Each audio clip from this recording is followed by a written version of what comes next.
La carita que trae Natita. Alright, as we say in Harambe Twin Day, let's go. Well, Jumbo everybody, good? Is it still morning? Yeah, for the next 10 minutes, good morning. My name is Madison. I'll be your safari driver for your 2-week trip through the Harambe Reserve. If you're taking photos or videos today, just remember to hang on tight to those cameras because we can't stop and pick them up if you drop them. Also, remember, my #1 rule out here is that you must remain seated at all times, even if the vehicle is not in motion. That's the most important thing to keep in mind out here. There's an animal spotting guide above your heads that'll help you identify the animals that we might see today. I don't know if we'll see them all, but we usually have really good luck, so we'll do our very best to get you out there where we need to be. We're just going to wait on the all clear from the warden. We're going to be checking in with the game warden too as we enter, because unfortunately we do still have some problems with poaching out here on the reserve. No te voy a olvidar, ¿eh? Es tu They kind of like to know who's coming and going. Makes their job a little bit easier. Alright, there's the all clear, so let's head on in. We'll check in with that game warden right fast. Airborne Patrol, this is Symbol 1, over. Eso pasa en el agua, Jimé. John Wilson, Symbol 1 is entering through the Little Aturi Forest, over.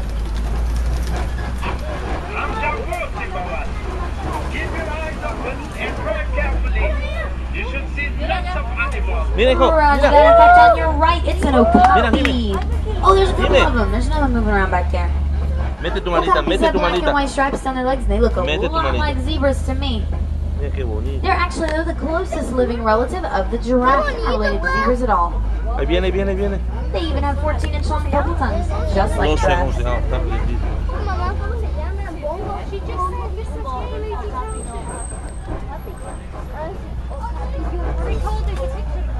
Let's see, there's a yellow-billed stork down here on the riverbank. That's the large white bird with the black feathers around the edges. Well, it's kind of a big bird. They're carnivorous. They eat frogs, snakes, fish, sometimes even small birds.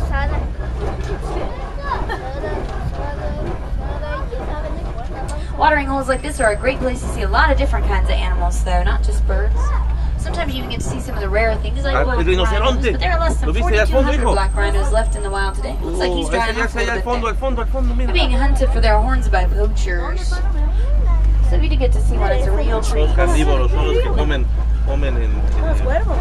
son como... You see one, I guarantee you'll never miss him because they weigh 3,000 pounds. There's a greater kudu on your right, though. Up the hill there. A couple of them. The second largest of the antelope species. The males weigh about 750 pounds, but those two are females. They don't have any horns, so that's how you can tell the difference. Might be a male around somewhere, though. There's another one of those yellow-billed storks out there. That looks kind of soggy this morning. Hay una manera que no se haga mover. Hasta que encuentres, toma varias fotos. Ellos comen puro carroña. Esos rosaditos. Oh, there's a black rhino up on your left. See him kind of at the top of the rise. He's really hard to see back there. Mira este rinoceronte allá. Weigh about 3,000 pounds, and despite their large size, they can charge a speed of 35 miles an hour. So if I ever met a rhino, I'd make friends. Hopefully we'll get a little bit better look at some rhinos sometime today, because that was a little bit hard to see. Siéntate bien.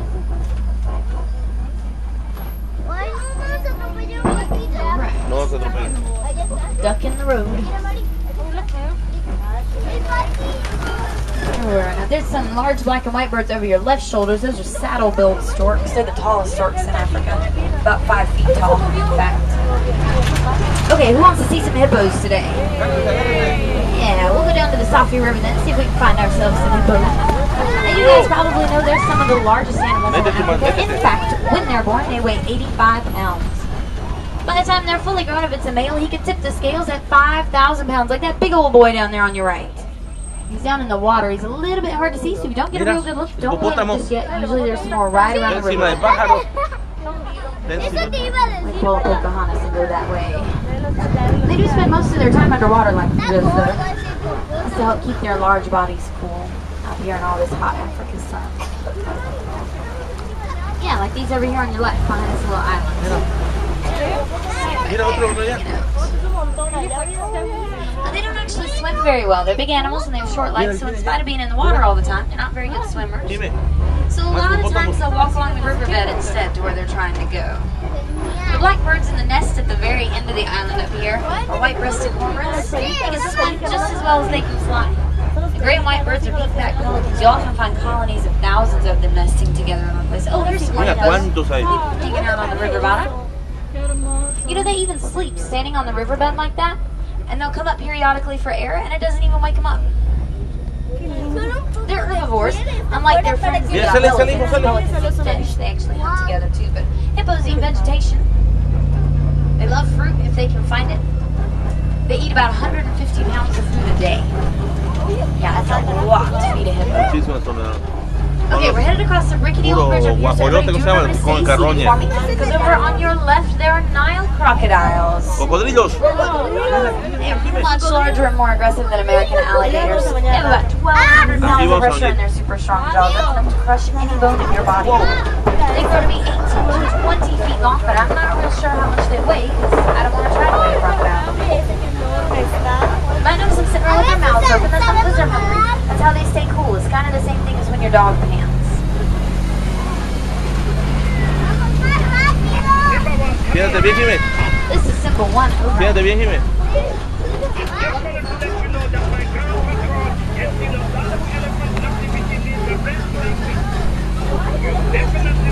Agarre seguro. Well, thanks for the tip, Wilson. We'll be sure to head that way then, because elephants are some of my favorite animals out Ahí here in está, the savannah. elefantes. We're going to head over toward the savannah Agárrate bien, now, Jimé. forest and Siéntate, the river Jimé. for a little while. Siéntate, Jimé. Check out a different ecosystem. We've got a lot of different animals out here before we get to the elephants.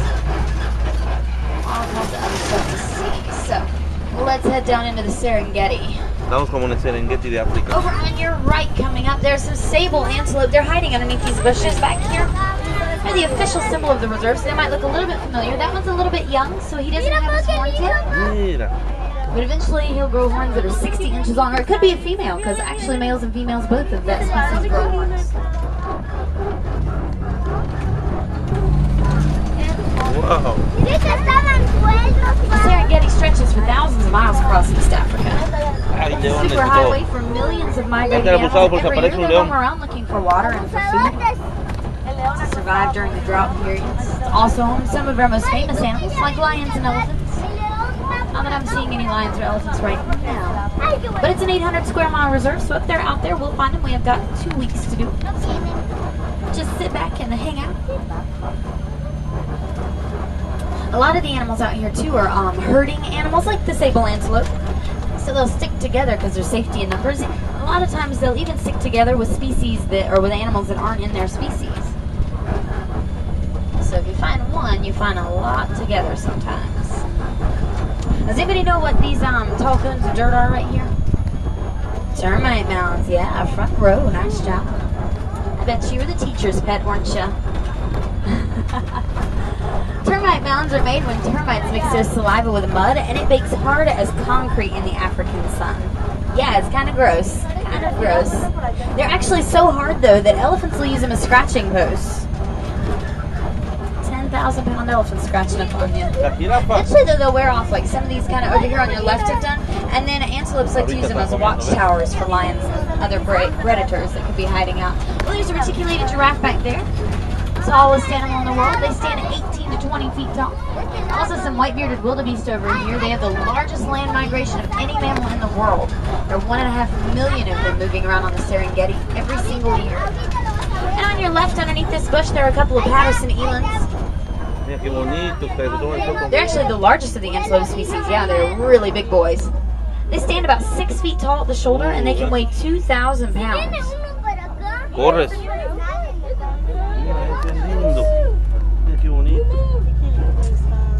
Let's see here. As we come around the corner, there's some Ankoli cattle laying in the field. They're my favorite animals. Their horns are 6 feet long and 20 inches in circumference. Mira qué bonitos.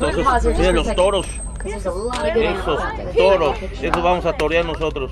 Toros africanos. Toros Walking africanos. out is a Maasai giraffe. It's one of the smallest. Mira la jirafa al final. They stand 14 to 19 feet tall. They're endangered, and they only need to sleep about 30 minutes a day. They have an 18-inch long purple tongue that they use to strip down those branches. Holy cattle, the horns they have like radiators. They're honeycombed with blood vessels, and they're hollow and porous, so air will blow through, cools off the blood vessels in their horns, and keeps them nice and cool all over. Elephants do the same thing when they flap their ears. Jirafa ya Just cool escondida, off the blood vessels in their ears. Está They don't comiendo. have horns. They have tusks, but they're kind of like teeth. Well, there's another Maasai moving around over there. Another name for the Maasai giraffe is the Kilimanjaro giraffe, so Mira qué seems bonita. appropriate that we have them on Kilimanjaro safaris. The word giraffe actually comes from an Arabic word meaning the graceful one.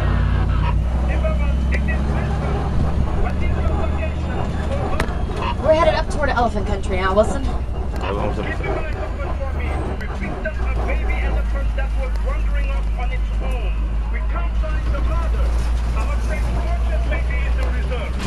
Oh, roger that. We'll definitely let you know if we see anything then. Well, that's no good, guys. We don't want there to be poachers out here, especially not messing around with the elephants. Check out that mandrill monkey up there on the top of that rock there. See it around on your left? Mira, hijo. They're the largest monkeys in Africa. That's probably female because she's a little bit small, but the males weigh about 100 pounds each.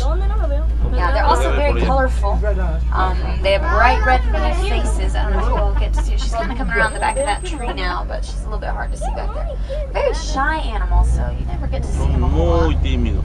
Alright, now sometimes the Harambe radio station will keep us company going up the hill. Let's see if we can find ourselves a song.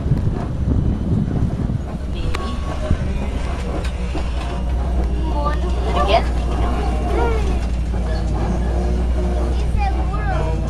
Yeah. Mete tu cabecita, dime. You know, this song's been top of the charts in Harambe for like 13 years. They play it all the time here. Yeah, it's almost the only song I ever hear on this radio station. Need to find, you know, some kind of a variety station or something to play. Alright, the problem with going to elephant country is we gotta cross this really scary bridge. But it's the only way to go. We can't back up, so we gotta go forward. Usually we just take it nice and slow, and it goes just fine. So that's what we'll play on. I know it's really rusty, and I know it's tied together on the sides. Just ignore that. And I know that it sounds really bad. Whoa! Whoa! Whoa! Lean right away. Lean right. Lean right. A little further right. Come on, take the driver. Lean right. Lean right. Okay, let's get off the bridge. Just get off the bridge. That'd be the best thing, I think. Okay, where are the back tires? There they are. Let's get out of there. Vámonos. I think we were gonna make it back there. Especially because I'm saying lean right, and I look back and you guys are all leaning that way. I don't understand. It's like you think you're on a thrill ride at some amusement park. We're on safari, guys. Hakuna Matata, though, right? No worries. Looks like we made it all the way to the red clay pits. Tusk marks in the clay over there. That's because elephants like to come through and eat the clay to get beneficial minerals for their diets. Yeah, male and female elephants both have ivory tusks. You can see them there. That's probably a female because females make up the herds. I see some more back here. And unfortunately, elephants are still being hunted for their tusks today by poachers. Modern research, though, is looking into some of the ways that they communicate to help us protect them just a little bit better, because the more we know about them, the better we can help them out. So they're actually discovering that elephants use low-frequency sounds when they communicate. It sounds that humans can't even hear. But the elephants can feel the vibrations of the ground about a mile apart from each other. So that's kind of how they keep track of each other out here. It's pretty cool. Now, you can see where they've knocked down some of these trees to get to the leaves on top. The diet consists of grass, leaves, shrubs, sometimes even whole trees if they're small enough. They eat about 300 pounds of food every day. So, you know, it's pretty hard to find enough food to feed an elephant. That's not that bad, though, when you realize that a bull elephant, a male, weighs between 10 and 12,000 pounds. So, you know, 300 pounds of food a day doesn't sound too bad then, right? The females band together into herds and raise the young. Hopefully there'll be some little elephants running around somewhere. Because, you know, they stay with their moms and with the herds for most of their childhood. It's about 15 years. It gives them the second longest childhood of any other animal on the planet. Besides, it's also probably why everyone else is a little bit concerned about one wandering off on them. They don't usually do that. So we're going to hang out here just for a second. You can see she's got some mud on her back and on her head up there. They actually have very sensitive skin. It's not like our skin. So they'll coat themselves in dirt or mud to keep from getting sunburned. It's kind of a natural sunblock.